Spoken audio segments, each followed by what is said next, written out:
Roll number 22। Yes sir. Roll number 24। Yes sir. এরপরেই শেষবারের মতো বন্ধ হলো হাজিরার খাতাটা।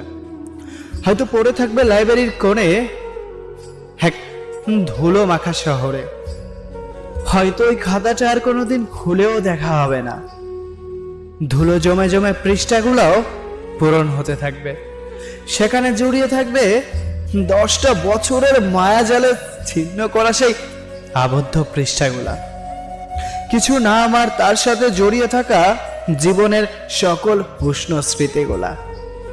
বন্ধু, আজ আমি কলেজ যাব না, তুই আমার প্রেজেন্টটা দিয়ে দিস। তখনই স্যারের হাতে ধরা খেয়ে কান ধরে দাঁড়িয়ে থাকা। আমাকে কান ধরিয়ে দাঁড়িয়ে থাকতে দেখে ওই দিনে সকলের তামাশা, সকলে আমাকে নিয়ে